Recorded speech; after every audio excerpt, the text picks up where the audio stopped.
Thank you. Sandra? All right, California Democrats taken to task by the legacy media as The Atlantic says the state is facing a blue Armageddon because it can't find a Democrat to lead it. It's so chaotic. An anti-billionaire group founded after Bernie Sanders' 2016 campaign is now backing billionaire Tom Steyer. Let's bring in Karl Rove, Fox News contributor and former White House deputy chief of staff. Karl, what's become of California? Well, it's a mess, is what it is for Democrats. A new Emerson poll, the first one taken since Swalwell is out of the race. The Republicans lead it's a jungle primary. Everybody runs in the one primary. The two top vote getters go into the November election.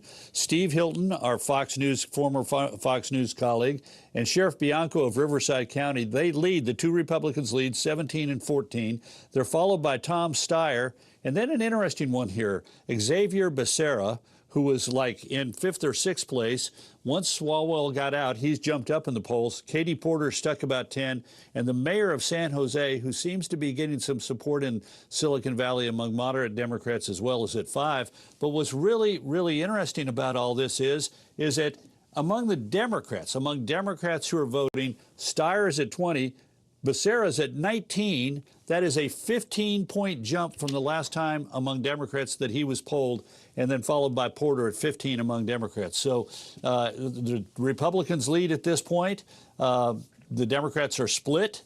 Swalwell's departure has seemed to embolden people to support Becerra, not Steyer. Steyer's sort of a point or two above where he was before Swalwell got out, and that's, I suspect, why the progressives are getting into this. Becerra was a more moderate traditional Democrat. Mahon is a very moderate Democrat mayor of a large city, San Jose. But for Democrats, it's a mess. Well, they could face a prospect of 2 Republicans in the general election. The Our Revolution executive director posted this in The Intercept. The headline reads, anti-billionaire group backs billionaire Steyer for California governor. While yes, he's a billionaire, and that's a real and important concern, it's equally important to recognize how he's used his wealth and power. The worst thing that could happen is a Republican winning.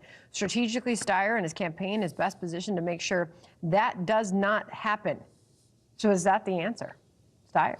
Well, I think the answer, what he really meant to say was Steyer has got a lot more money than any other Democrat in the race, and everybody knows Katie Porter is a true progressive, but she's an obnoxious personality and can't win in the general election. So we're going for the guy with the bag of money and hoping to God we can keep him in line if he does get elected governor. Steyer has moved to the left over the years. He's adopted all these sort of, left-wing nostrums that our revolution loves.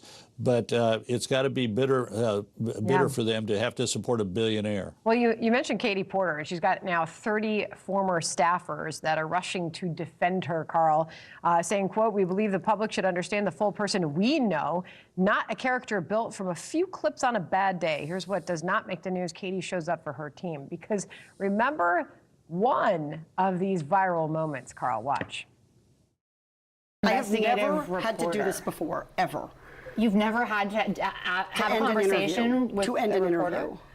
Okay, but every other candidate has done this. I don't want to have an unhappy experience with you, and I don't want this all on camera. The state could lose. Get out of my shot. Okay, you also were in my shot before that. Stay out of my shot. It's as many times as we've all seen that, Karl, it's still difficult and cringy every single time. Can she get over that? Oh. Absolutely. But, she is who she is. She's not going to change. That's why she's sort of been stuck for month after month after month. She does have support in Orange County and in Southern California from whence she came. She served in Congress from Southern California, but she's not going to be the Democratic nominee. And the question is, how long is she going to stay in, and what does that do to make it more likely that there are 2 Republicans in the runoff? Because she's not going to decline much. She's certainly not going to grow much. She's an acquired taste, and if you've acquired that taste, you're going to stay in there for her. Yowza. Karl, good to have you on. Nice to see you. Thank you.